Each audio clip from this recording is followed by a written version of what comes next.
A paz do Senhor, irmãos. Louvado seja o nome do nosso Senhor e Salvador Jesus Cristo. Estamos aqui para mais um culto online.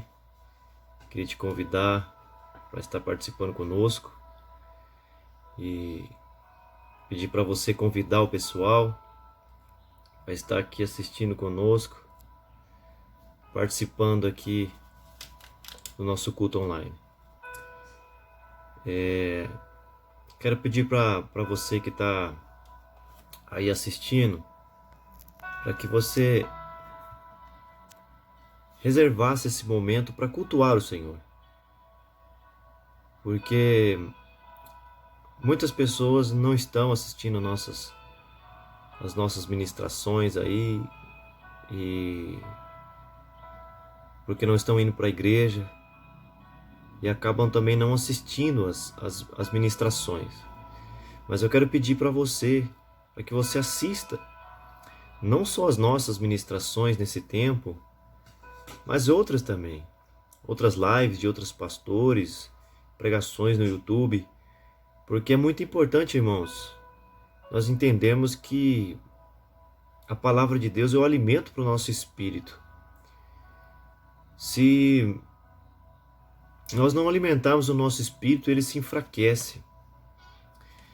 Então é necessário que nós venhamos nos alimentar. E não somente isso, mas quando você for assistir os nossos cultos online, tire esse tempo para cultuar o Senhor de verdade aí na sua casa, como se você estivesse fazendo realmente um culto. Porque às vezes as pessoas aproveitam e assistem as mensagens de qualquer maneira e dizem, eu ouvi lá. Mas não tem que ser assim, irmãos. Nós precisamos cultuar o Senhor dentro da nossa casa nesse tempo. Então quando você for assistir as ministrações, coloque lá na sua televisão ou no seu celular, da maneira que você pode assistir, mas que seja realmente como se fosse um culto aí dentro da sua casa, para que Deus possa estar aí dentro da sua casa abençoando e manifestando a presença dele aí na sua casa, no seu quarto, na sua sala. Então reúna a sua família para assistir a ministração, assista a outras também. Não deixe de cultuar o Senhor, irmãos. É um tempo difícil em que nós não estamos indo na igreja, mas principalmente na nossa igreja nós sempre ensinamos que nós devemos cultuar o Senhor dentro das nossas casas. Nós devemos ler a palavra do Senhor nas nossas casas, fazer o nosso devocional, o nosso tempo a sós com Deus nas nossas casas. Então é tempo, irmão, de você colocar esse ensinamento em prática. Então quando você for ouvir as ministrações dos cultos online, separe esse tempo com qualidade. Não ouça a mensagem de qualquer maneira, de qualquer jeito, porque isso vai fazer diferença para você na hora da tribulação, na hora do dia mau. Então você vai precisar estar com seu espírito fortalecido. Amém? Mas dito isso, eu quero fazer uma oração em especial por esse dia, que foi o dia do jejum nacional, né? Eu espero que você tenha jejuado aí na sua casa. E nós jejuamos aqui, até o Michael Júnior, que é um pouquinho mais velho, jejuou também. O Isaac é mais difícil, mas ele também jejuou. Então nós estamos jejuando pela nossa nação, para que Deus venha sarar a nossa terra, para que Deus venha tirar esse mal da nossa nação. Os pastores estão aí reunidos, estão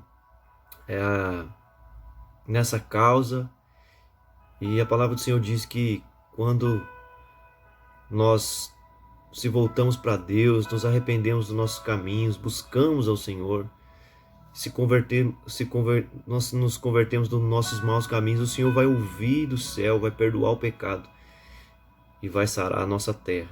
2 Crônicas 7,14. Então eu quero te convidar a orar nesse momento e a clamar ao Senhor para que Ele venha sarar a nossa terra. Amém? Pai, em nome de Jesus, nós te louvamos nessa noite e nós queremos pedir a tua bênção, Senhor, sobre a nossa nação. Senhor, eu sei que nos quatro cantos dessa terra, meu Pai, existem pessoas que estão orando, existem pessoas que estão clamando, Senhor, pela cura do nosso país, da nossa nação. Senhor, e que o teu povo, meu Pai, quando se converter dos seus maus caminhos, Senhor, meu Pai, que o Senhor venha sarar a nossa terra, meu Pai, que o Senhor venha mudar, meu Pai, toda essa situação. Senhor, manda esse vírus embora da nossa terra, meu Deus. Cura, Senhor, sara o nosso povo. Protege, Senhor, o teu povo, meu Pai. Nos livra de todo mal, Senhor. Nós oramos nesse dia, Senhor, para que a tua mão esteja estendida sobre o Brasil, sobre Biporã, Senhor, sobre todas as cidades do nosso país, Senhor. E que o Senhor seja conosco, meu Pai, nos guardando, nos livrando de todo mal, Senhor. A nossa confiança está em Ti, meu Pai, e nós descansamos, ó Pai, no Teu cuidado, em nome de Jesus. Amém e amém. Amém, irmãos? Quero compartilhar uma palavra com você que está lá em João 16,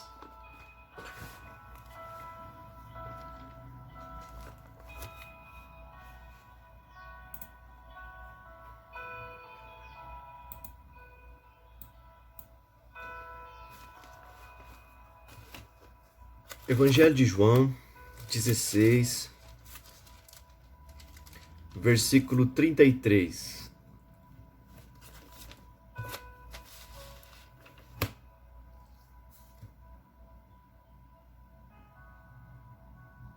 Amém? Você encontrou? Diz assim: Tenho-vos dito isso para que em mim tenhais paz. No mundo vocês terão aflições, mas tenham bom ânimo, porque eu venci o mundo. Amém, queridos? Você conhece esse versículo, mas eu queria falar com você algumas coisas que o Senhor tem ministrado ao nosso coração dentro desse tempo de crise, de aflição, de tribulação. E eu queria falar um pouquinho sobre essas aflições que Jesus nos avisou que nós teríamos. Jesus avisou que não teríamos somente aflições, mas nós teríamos também lutas, tribulações, dificuldades. Em Mateus 24, Jesus fala não só das aflições, um tempo de sofrimento, mas Jesus fala de guerra, de rumores de guerra, de doenças, de terremotos. Jesus nos avisou sobre tudo isso, que isso aconteceria.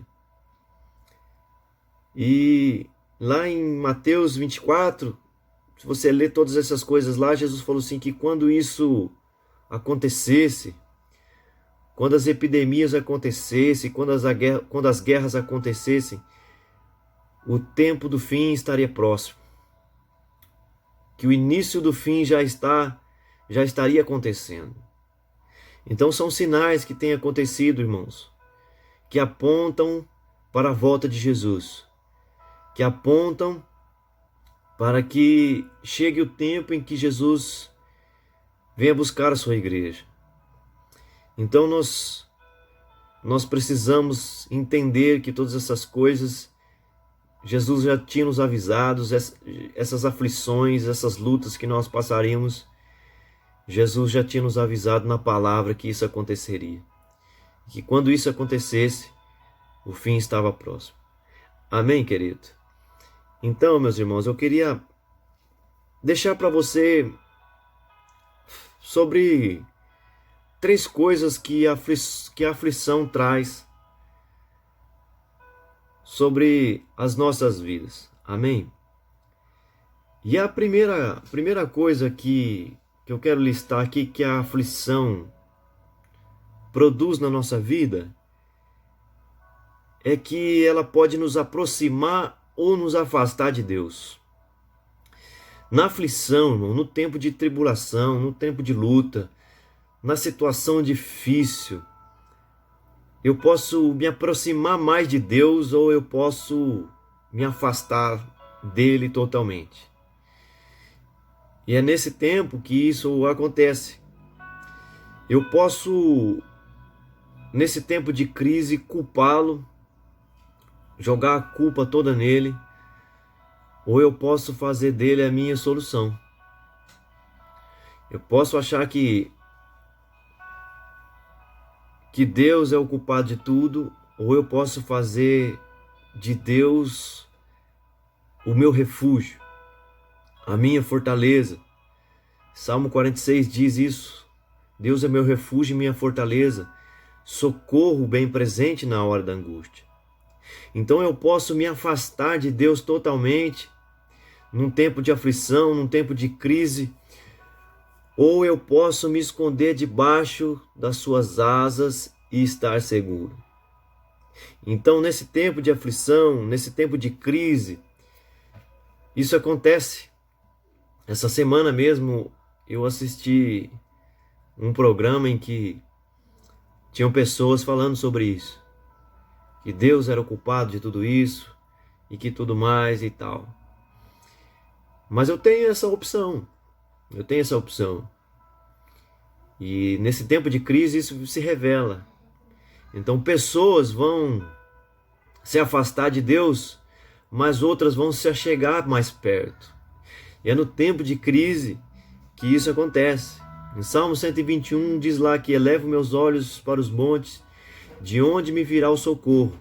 Meu socorro vem do Senhor, que fez os céus e a terra. Então eu posso culpar a Deus, ou eu posso fazer dele o meu socorro, aquele que vai me socorrer na hora da aflição, na hora da angústia, na hora da tribulação.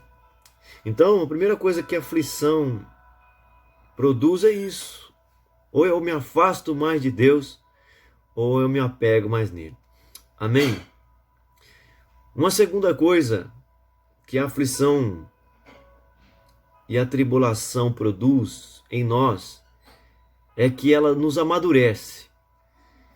Em Romanos, no capítulo 5,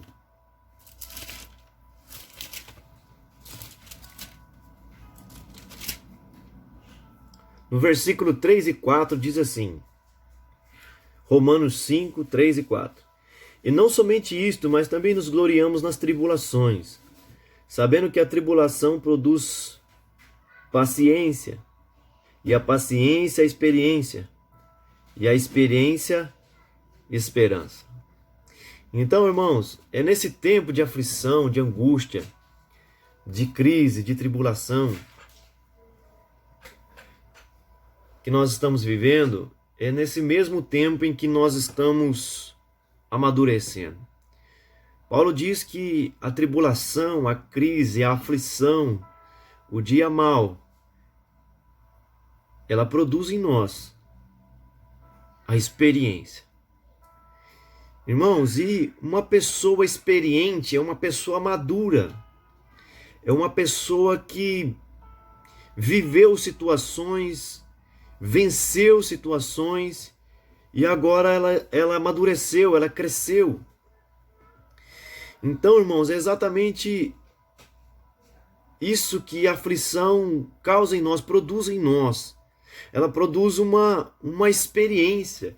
E quando eu passo pela luta, quando eu passo pela tribulação, e eu permaneço firme, e continuo firme com Deus, eu me torno uma pessoa mais experiente, uma pessoa mais firme, uma pessoa madura. Então a aflição, mesmo que seja de maneira difícil, de maneira terrível, ela produz em nós um amadurecimento. E uma pessoa que é madura, uma pessoa que ela é experiente, ela não cai, ela não desiste facilmente, porque agora ela passou por aquela luta, por aquela tribulação, por aquela experiência, e agora ela está mais madura, ela está mais experiente. E não só ela fica mais experiente, mais madura, como agora ela vai poder ajudar outras pessoas a passar pela mesma situação. Então, irmão, mesmo que essa crise produza em nós aflições indesejadas, nós estamos passando por ela e de uma maneira ou de outra nós estamos amadurecendo, nos tornando pessoas experientes. Eu li um livro uma vez que se chama Jesus, o maior psicólogo do mundo, e teve um texto ali que me marcou muito, que o escritor ele diz ali que se você sobrevoar sobre montanhas e vales, você vai notar que em cima dos morros, em cima dos montes, não existe muita vegetação. Que a vegetação maior está nos vales, está nas partes mais baixas. Então ele diz que todo crescimento está nos vales, não nos montes. Então, enquanto eu e você estamos passando pelo vale, nós estamos crescendo, nós estamos amadurecendo, mesmo que seja de uma maneira indesejada, porque amadurecer, irmão, dói, crescer dói, só que isso vai ser bom para nós. Então, que nesse tempo de crise, nesse tempo de aflição, nós possamos crescer, nós possamos amadurecer, nós possamos nos tornar pessoas mais experientes para ajudarmos outras pessoas a passarem por aflições, por tribulações e ajudá-las a permanecer firmes. Amém? E é engraçado que quando a gente passa pela aflição, nós temos a tendência de orar mais. Nós temos a tendência de buscar mais. Nós temos a tendência de jejuar mais, de estar mais perto do Senhor. Isso sempre acontece. Eu tenho visto pessoas nesses dias que têm buscado o Senhor como nunca.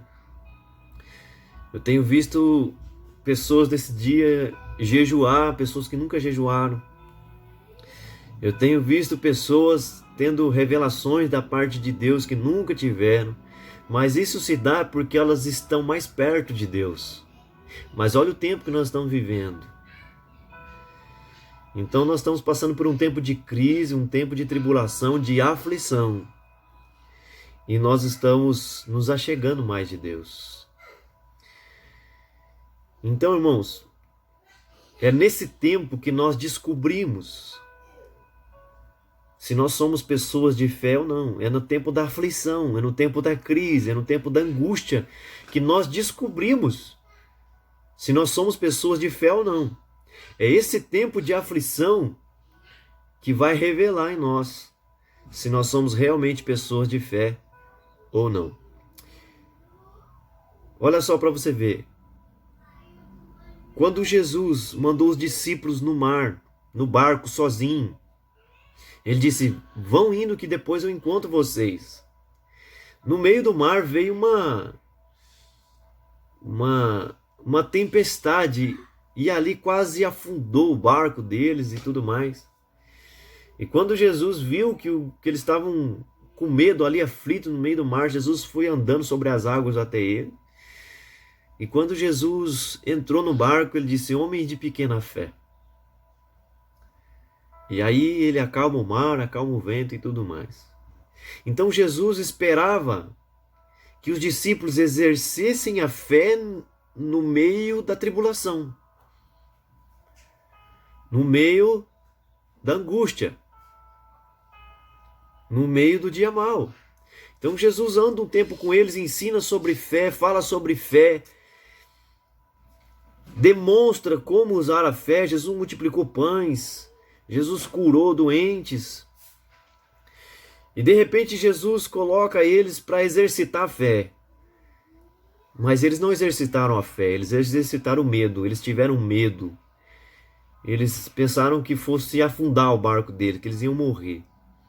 E Jesus os chama de homens de pequena fé. E eu entendo, irmãos, que É no meio da tempestade, no meio da tribulação, no tempo de aflição, que Jesus espera que nós usemos a nossa fé. Então nós vamos aos cultos, nós ouvimos sobre fé, nós aprendemos sobre fé, e nós sempre estamos aprendendo sobre fé. Mas e no tempo da tribulação? E no tempo da aflição? Jesus espera que agora nós usemos, coloquemos em prática toda essa lição que Ele tem nos ensinado sobre fé. Amém? Então eu quero dizer para você que no meio da aflição, no meio desse tempo de crise, Jesus espera de nós que nós coloquemos em prática tudo aquilo que nós temos aprendido sobre fé. Tudo aquilo que nós temos aprendido sobre Ele, sobre Deus, sobre o Espírito Santo. Então é um tempo que vai revelar se nós somos pessoas de fé ou não. Mas Jesus espera que nós coloquemos a nossa fé em prática no tempo da aflição, no tempo de crise. Amém, irmãos? Então, confiemos no nosso Deus, que é poderoso para curar qualquer doença, para nos livrar de todo mal e para nos livrar de qualquer aflição, de qualquer crise, de qualquer tempo ruim. Deus é poderoso para nos guardar debaixo das suas asas. Amém, irmãos? Então a segunda coisa que a aflição produz é que o amadurecimento, a experiência, o tempo de aflição, o tempo de crise, produz essas coisas em nós. Uma terceira coisa e última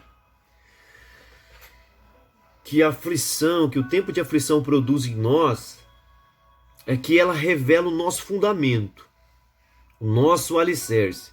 Lá em Mateus 7, no versículo 24, você conhece aquela parábola dos dois alicerces, da rocha e da areia, onde um homem construiu a sua casa sobre a rocha e com o outro construiu sobre a areia.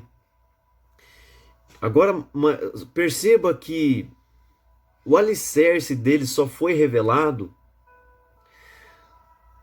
quando veio a chuva, quando veio o vento, quando veio a tempestade e bateu ali naquelas casas. Então a casa da rocha permaneceu, mas a da areia caiu. E o que eu aprendo aqui, irmãos? É que no tempo da aflição, no dia mau, no tempo de crise, eu descubro em qual alicerce estou firmado. Em qual fundamento está alicerçada a minha casa? É quando vem a tempestade, é quando vem a luta, é quando vem a crise, é quando vem a tribulação, que o meu alicerce é testado, que o meu fundamento é revelado. Então, irmãos, se nesse tempo de crise, de aflição, de tribulação, eu estou firmado na rocha que é Jesus e na sua palavra, então, irmão, nenhuma crise vai me derrubar, porque o meu alicerce está firme. Nenhuma doença vai me derrubar, vai derrubar minha família, se o meu alicerce for Jesus, for a sua palavra, se o meu alicerce estiver na rocha. Mas esse alicerce, ele só é revelado, só é provado quando a chuva vem, quando a tempestade vem, quando o vento vem, quando a tribulação, a crise, o dia mau vem, quando ele bate em você, se você permanecer firme, é porque você está alicerçado na rocha. É porque Jesus é o seu fundamento. Agora, se na crise eu caio, eu desmorono, eu não suporto, eu não permaneço, então tem um problema no meu fundamento. Tem um problema no meu alicerce. Tem um problema naquele que me sustenta. Como está o seu alicerce aí, no meio dessa crise? Se você estiver perto de alguém aí, pergunta como é que está o seu alicerce, né? Como nós temos suportado os ventos, as crises, o medo, temos permanecido? Se temos permanecido, é porque a nossa confiança e o nosso fundamento está em Jesus e na sua palavra. E se nós estamos fundamentados e alicerçados na sua palavra e no seu amor, nenhuma crise vai nos derrubar, irmão. Nenhuma crise vai derrubar você. Nenhuma tribulação vai derrubar você. Nenhuma doença vai derrubar você, porque você está firmado naquele que é a rocha eterna, na pedra fundamental, na pedra de esquina, que é Jesus. Amém? Então, esse terceiro ponto diz que no dia mau, no dia da aflição, o meu alicerce, o meu fundamento é revelado. Amém? E eu quero deixar para você, nessa noite, para te ajudar, eu quero deixar para você 3 conselhos para você superar a crise, para você passar pela crise. Eu quero deixar esses 3 conselhos que vão te ajudar a passar pela crise melhor, mais tranquilo, né? Que vai te ajudar a passar de uma maneira melhor pela crise. O primeiro conselho que eu quero deixar para você tem amigos. Tem amigos de verdade. Amizades profundas. Amizades verdadeiras. Tem amigos nesse tempo de aflição. Nesse tempo de crise. Você se lembra de Jesus no Getsemane? Jesus estava angustiado, Jesus estava aflito, Jesus estava no dia mau. Jesus estava passando por um dia difícil. Deus já tinha revelado tudo aquilo que ele teria que passar, tudo aquilo que ele teria que suportar, o cálice que ele teria que beber. Mas nesse momento ele chama 3 amigos, Pedro, Tiago e João. E Jesus disse: ore um pouco comigo, porque eu estou angustiado, a minha alma está angustiada até a morte. E estava tão angustiado que ele suou gotas de sangue. Mas Jesus queria companhia naquela hora, ele precisava de alguém perto dele, para orar com ele, para fazer companhia na oração, para estar ali, para ele não ficar sozinho. Irmãos, quantas vezes a gente se isola, porque nós não temos amigo com quem contar. E no dia mau, eles fazem diferença. Porque esses amigos no dia mau te dão uma palavra de consolo, eles ficam perto de você. Eles fazem companhia e aquele dia mal passa e aquilo foi mais leve porque alguém te ajudou. Mas quantas pessoas não têm amigos? E no dia mal estão sozinhos e elas acabam entrando em depressão, elas acabam se angustiando até a morte. Muitas se suicidando porque estão sempre sozinhas, sempre angustiadas, sempre em tristeza. E o primeiro conselho que eu quero dar para você: tenha amigos, cultive amizades verdadeiras, porque no dia mau você vai precisar dela. Você se lembra daquela viúva que Eliseu ajudou? Quando Eliseu chegou na casa dela e ela não tinha nada ali na casa dela, apenas um pouco de azeite e um pouco de farinha. E Eliseu disse para ela, para que ela buscasse vasilhas na casa de vizinhos, na casa dos amigos, para que aquele azeite pudesse ser multiplicado e aquela farinha também. Então, irmãos, eu aprendo algo aqui. Eu aprendo algo que quanto mais amigos eu tiver, maior vai ser o milagre de Deus na minha vida. Sabe por quê? Porque quando eu tenho um amigo de verdade, quando ele recebe um milagre, ele reparte comigo. E quando eu recebo um milagre na minha vida, eu reparto com meus amigos. Já pensou se aquela vizinha fosse brigada com todas as suas vizinhas, com todos os seus amigos? a única botija de azeite que ela teria para encher seria a dela. E infelizmente nós temos pessoas assim hoje. Pessoas que brigam com seus vizinhos, que brigam com seus parentes, que brigam com todo mundo. Só que eu quero dizer para você que se você não tiver amigos no dia da angústia, você não vai ter com quem contar, você não vai ter com quem repartir a sua angústia, não vai receber do milagre dos outros. Então quem sabe você é essa pessoa que não tem ninguém que te empreste uma vasilha para encher de azeite. Começa a mudar, irmão. Começa a cultivar essas amizades. Porque no dia da aflição elas vão fazer diferença. Eclesiastes diz, é melhor ser dois do que um. Porque quando um cair, o outro vai levantar. Então cultive amizades verdadeiras. Porque na crise, eles vão te ajudar a passar por ela. Amém? Um segundo conselho que eu quero te deixar nessa noite. É para que você desligue a TV e abra a palavra. Desligue a TV e abra a palavra. Irmão, esse conselho vai te ajudar a passar melhor pela crise. A crise é inevitável, todos nós vamos ter que passar. Mas já que é para passar, que nós passemos pela melhor maneira possível. Então eu quero dar esse conselho para você, para desligar um pouco a sua TV e abrir mais a palavra. Sabe por quê, irmão? Porque na TV só fala de morte. Só fala de desgraça. E tudo isso dá audiência, porque você fica ali vidrado, vendo, nossa, quantas mortes. A Itália, a Espanha, não sei quem morreu, não sei... E... Desliga a TV, irmão. Desliga a TV e começa a abrir a palavra.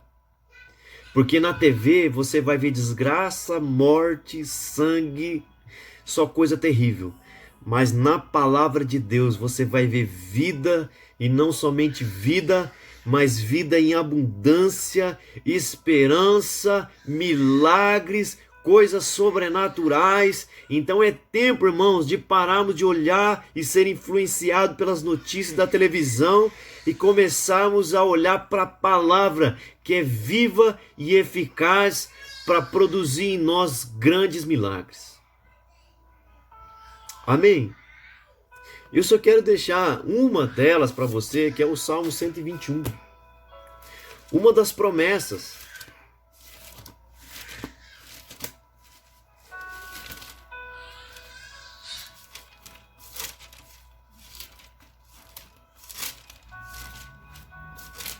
Salmo 121. Diz assim: eleva os meus olhos para os montes, de onde me virá o socorro. O meu socorro vem do Senhor que fez o céu e a terra. Não deixará vacilar o teu pé. Aquele que te guarda não dormirá, nem tosquenejará o guarda de Israel. O Senhor é quem te guarda, o Senhor é a tua sombra, a tua direita. O sol não te molestará de dia, nem a lua de noite. O Senhor guardará de todo mal. Ele guardará a tua alma. O Senhor guardará a tua entrada e a tua saída, desde agora e para sempre. Então eu quero frisar para você o versículo 7 e 8, eu quero deixar essa palavra no seu coração. O Senhor te guardará de todo mal, Ele guardará a tua alma. O Senhor guardará a tua entrada e a tua saída desde agora e para sempre.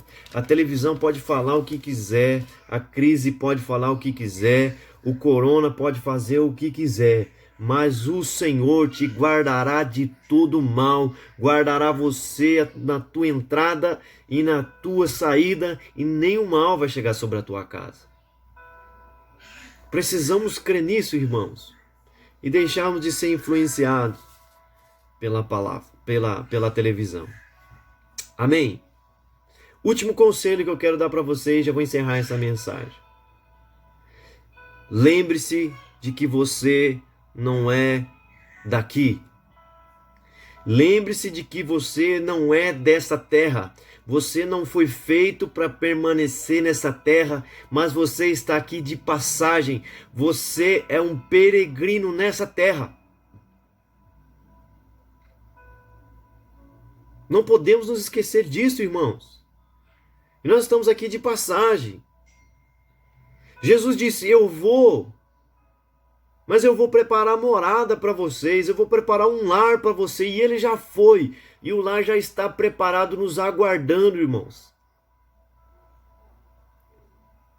Paulo disse: as aflições deste mundo, as tribulações que nós passamos, não podem se comparar à glória que em nós há de ser revelada, que é da ressurreição, que é de estar com Cristo, que é de estar com Jesus na sua glória. Então nós não podemos firmar os nossos pés aqui e ficar com medo das coisas que acontecem nessa terra, porque nós não somos daqui, irmãos. E às vezes nós nos esquecemos disso. Apocalipse diz que existem novos céus, nova terra, nova Jerusalém, preparada para aqueles que amam o Senhor e a sua vinda. Nesse lugar não haverá choro, não haverá morte, não haverá doença, não haverá noite, porque a luz do Cordeiro nos iluminará. Então, queridos, nós precisamos viver por isso, viver por aquilo que é eterno. E o que eu quero te dizer e dar esse conselho para você passar por essa crise: desapegue-se desse mundo. Não viva com medo de morrer, porque se nós morrermos, nós vamos estar com Cristo, nós vamos estar num lugar muito melhor do que aqui. Então nós vivemos aflitos, por isso que vai acontecer, que vai matar. Irmãos, nós não somos daqui. Tem um lar preparado para nós, tem um lar preparado para você. E Jesus está nos aguardando.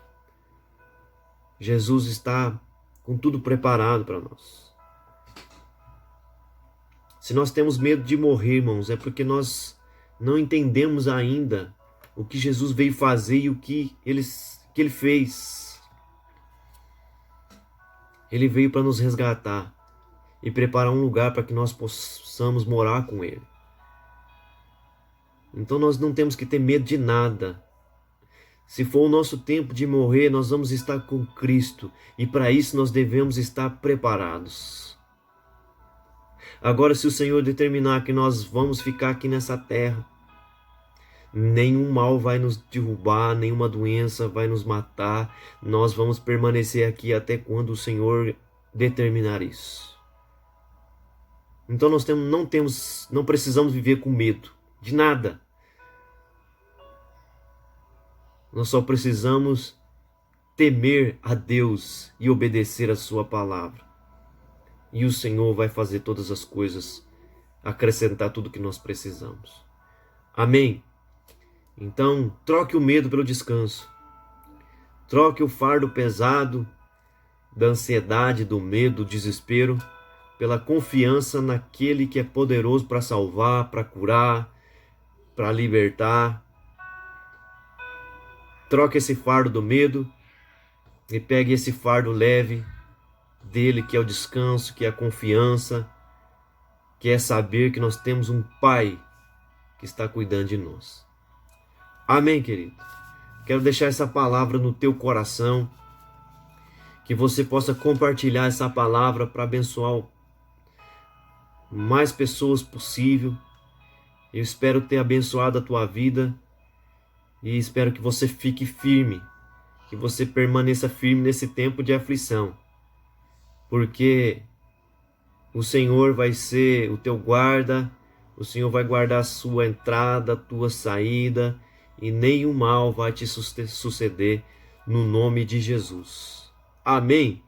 Que o Senhor te abençoe e te guarde, guarde a sua casa, livre a sua casa de todo mal, que o Senhor esteja sobre a sua vida. E por onde você for, que o sangue de Jesus esteja sobre a sua cabeça, te guardando e livrando de todo mal. Deus te abençoe. Um grande abraço aqui da nossa casa para você, no nome de Jesus.